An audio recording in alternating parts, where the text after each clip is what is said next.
या कथेतील पात्रे आणि घटना काल्पनिक आहेत. ही कथा केवळ मनोरंजनासाठी लिहिलेली आहे. तिचा वास्तविक जीवनाशी काहीही संबंध नाही. एक पोलीस निरीक्षक अनेकदा केस कापायला त्याच न्हावीच्या दुकानात जात असे. हळूहळू न्हावी आणि इन्स्पेक्टर यांची चांगली ओळख झाली. न्हावी हा सुद्धा एक प्रतिष्ठित माणूस होता. जेव्हा जेव्हा इन्स्पेक्टर केस कापायला बसायचा तेव्हा न्हावी त्याला विचित्र प्रश्न विचारू लागायचा. एके दिवशी इन्स्पेक्टर केस कापायला न्हाव्याकडे गेला. बोलता बोलता न्हाव्याने विचारले, साहेब, मी ऐकले की पोलीस दोऱ्यांपासून साप बनवतात. मला जाणून घ्यायचं आहे की ते दोऱ्यांपासून साप कसे बनवतात. इन्स्पेक्टर, आधी आपण मूळ मुद्द्यावर येऊया. त्याने प्रश्न टाळला. पण जेव्हा त्या न्हावीने तोच प्रश्न 2-3 वेळा विचारला तेव्हा पोलिसाने मनात ठरवले की त्याला दोरीचा साप कसा बनवायचा हे दाखवावे लागेल. असा विचार करून निरीक्षक म्हणाला, मी पुढच्या वेळी येईन तेव्हा तुम्हाला सांगेन. मी परत आल्यावर तुम्हाला सांगेन की आम्ही दोरीचा साप कसा बनवतो. आता मला बाहेर तातडीने जायचं आहे.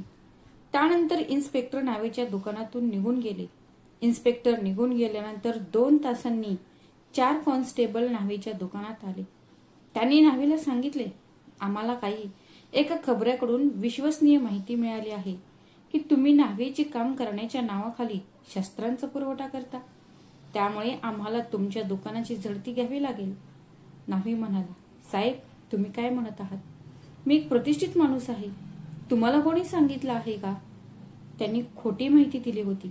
पण पोलिसांनी त्यावर विश्वास ठेवला नाही आणि न्हावेच्या दुकानाची झडती घ्यायला सुरुवात केली. मग एका पोलिसाने न्हावेचे लक्ष चुकवून आपल्यासोबत आणलेले एक जुने गंजलेले शस्त्र दुकानात लपवले आणि काही काळासाठी दुकानातील सर्व सामान उलथवून पाहिल्यानंतर तो ओरडला, साहेब, हे घ्या रिव्हॉल्वर. ते आपल्या दुकानात सापडल्याचे पाहून न्हावी थक्क झाला. तो गयावया करत म्हणाला, साहेब, मला या रिव्हॉल्वर बद्दल काहीही माहिती नाही. ती माझ्या दुकानात कशी आली? मी खूप सभ्य माणूस आहे. मी तुमच्या बॉसला खूप चांगलं ओळखतो. ते माझ्या दुकानात केस कापायला येतात. तेवढ्यात एका पोलिसाने न्हावीला ताकीद देत म्हटले, इन्स्पेक्टरचं नाव घेऊ नका. तुला काय पाहिजे? मला पटकन सगळं सांग. तुझ्या टोळीत कोण कोण आहेत? तुझ्या म्होरक्या कोण आहे? तू शस्त्रांचा पुरवठा कुठून केलास? तू किती ठिकाणी लुटमार केली आहेस? आता तो न्हावी घामाने थबथबला होता आणि सारखा म्हणत होता, साहेब, मला याबद्दल काहीच माहित नाही. मी निर्दोष आहे. पण हवालदारांनी ऐकले नाही आणि त्यांनी त्या न्हावीला अटक करून पोलीस ठाण्यात आणले. तिथे उपस्थित असलेले स्टेशन इन्स्पेक्टर होते जे अनेकदा केस कापायला त्या न्हावीच्या दुकानात येत असत. इन्स्पेक्टरला पाहताच तो न्हावी त्यांच्या पाया पडला आणि म्हणाला, साहेब, कृपया मला वाचवा. मी काहीही केलेले नाही. इन्स्पेक्टरने त्या न्हाव्याकडे पाहून पुन्हा विचारले, काय झाले? तुम्ही या न्हाव्याला का आणले? एका कॉन्स्टेबलने तेच गंजलेले शस्त्र इन्स्पेक्टर समोर धरले आणि म्हणाला, साहेब, आम्हाला एका खबऱ्याकडून अशी माहिती मिळाली होती की या न्हावेची एक टोळी आहे आणि तो एका सलूनच्या नावाखाली शस्त्र विक्रीचा धंदा करतो. त्याच्या दुकानाची झडती घेत असताना आम्हाला हे रिव्हॉल्वर सापडले आहे. इन्स्पेक्टर म्हणाले, ठीक आहे, ठीक आहे, तुम्ही जा. मी या न्हाव्याच्या दुकानात जातो. मी चौकशी करतो. पोलीस निघून गेल्यावर लगेचच इन्स्पेक्टरने न्हावीला सहानुभूती दाखवत विचारले, तू हे काय केलंस? न्हावी खुदकन हसला आणि म्हणाला, साहेब, कृपया मला वाचवा. इन्स्पेक्टर गंभीरपणे म्हणाले, बघा, पोलिसांनी तुमच्या दुकानातून एक रिव्हॉल्वर जप्त केले आहे. ते तुम्हाला इथे घेऊन आले आहेत. ते कुख्यात गुंड आहेत.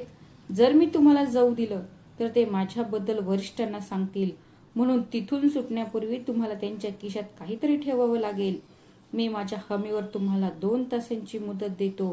कसे तरी 20,000 रुपयांची व्यवस्था करून एका तासात आणून द्या. जर मी त्या 4 पोलिसांना प्रत्येकी 5,000 रुपये दिले तर ते तयार होतील. नाही तर मी काहीही करू शकणार नाही. तो न्हावी रडला, साहेब, मी खूप गरीब माणूस आहे. मला 20,000 रुपये कुठून मिळतील? इन्स्पेक्टर न्हावीला रागावून म्हणाला, तू माझा माणूस आहेस म्हणूनच मी हे सगळं करतोय. तुझ्या जागी दुसरा कोणी असता तर त्याला केव्हाच तुरुंगात टाकलं असतं. म्हणून लवकर जा आणि 20,000 रुपयांची व्यवस्था कर. नाहीतर नंतर मी तुला मदत करू शकणार नाही. मी ते करू शकेन. तो न्हावी रडत रडत घरी गेला. आईचे काही जुने चांदीचे दागिने घरात पडून होते. त्याने ते दागिने घेतले आणि धनश्री ज्वेलर्समध्ये सर्व विकून टाकले. कसेबसे त्याने 20,000 रुपये घेतले आणि तो पोलीस स्टेशनला पोहोचला. तो संकोच करत होता. आईचे काही जुने चांदीचे दागिने एका डब्यात पडले होते. त्याने ते दागिने उचलले आणि सर्व एका सोनाराला विकले. कसेबसे त्याने 20,000 रुपये मिळवले आणि तो पोलीस स्टेशनला पोहोचला. संकोचात त्याने ते 20,000 रुपये इन्स्पेक्टरला दिले. ते हातात घेऊन तो न्हावीला विचारले, हे पैसे कुठून आणलेस? न्हावीने त्याला सांगितले की त्याने आपल्या आईचे दागिने एका सोनाराला विकले होते. इन्स्पेक्टरने पोलिसांना ताबडतोब जीप बाहेर काढून न्हावीला हातकड्या घालून जीपमध्ये बसवायला सांगितले. आपल्याला छापा टाकायचा आहे. जीप तात्काळ बाहेर काढण्यात आली. न्हावीला हातकड्या घालण्यात आल्या आणि पोलिसांची जीप थेट त्या सोनारासमोर थांबली जिथे न्हावीने आईचे दागिने विकले होते. जीप थांबताच इन्स्पेक्टर आणि 2 कॉन्स्टेबल सोनाराच्या दुकानात शिरले. सोनाराच्या दुकानात पोहोचल्यावर इन्स्पेक्टरने सोनाराला उद्धटपणे विचारले, तुम्ही चोरीचा माल कधीपासून विकत घेत आहात? सोनार अस्ताव्यस्त झाला आणि म्हणाला, नाहीच इन्स्पेक्टर, कोणीतरी तुम्हाला चुकीची माहिती दिली आहे. इन्स्पेक्टरने सोनाराला सांगितले, गप्प बस, बाहेर बघ. जीपमध्ये एक धूर्त चोर हातकड्या घालून बसला आहे. पोलीस कित्येक वर्षांपासून त्याचा शोध घेत आहेत. मला खरं सांग, त्याने तुला दागिने विकले का? नाहीतर तुझ्या दुकानातल्या सगळ्या मालासहित तुला तुरुंगात जावं लागेल. बाहेर पोलिसांच्या जीपमध्ये न्हावीला हातकड्या घालून बसलेले पाहून सोनाराला धक्का बसला. त्याने लगेच हात जोडून म्हटले, इन्स्पेक्टर, कृपया माझे ऐका. या बाजूने या. सोनाराने इन्स्पेक्टरला एका कोपऱ्यात ढकलले. मी त्याला एका बाजूला घेऊन गेलो आणि थोड्या विनवण्यानंतर एका व्यवहाराद्वारे प्रकरण मिटले. इन्स्पेक्टरने माल खिशात घातला आणि न्हाव्याने सोनाराला विकलेले दागिनेही घेतले. त्यानंतर इन्स्पेक्टरने सोनाराला ताकीद दिली, तुम्ही एक सज्जन माणूस आहात आणि तुमच्यावरचा हा पहिलाच गुन्हा होता, म्हणून मी तुम्हाला सोडून देत आहे. यापुढे कोणतीही तक्रार करू नका, नाहीतर यावेळी मी तुम्हाला थेट तुरुंगात टाकीन. असे म्हणून इन्स्पेक्टर आणि कॉन्स्टेबल जीपमध्ये बसले आणि पोलीस स्टेशनच्या दिशेने निघाले. तिथे पोहोचल्यावर इन्स्पेक्टरने न्हावीला आपल्या शेजारी बसवले आणि हसत विचारले, आता कळलं का आम्ही दोरीपासून साप कसा बनवतो?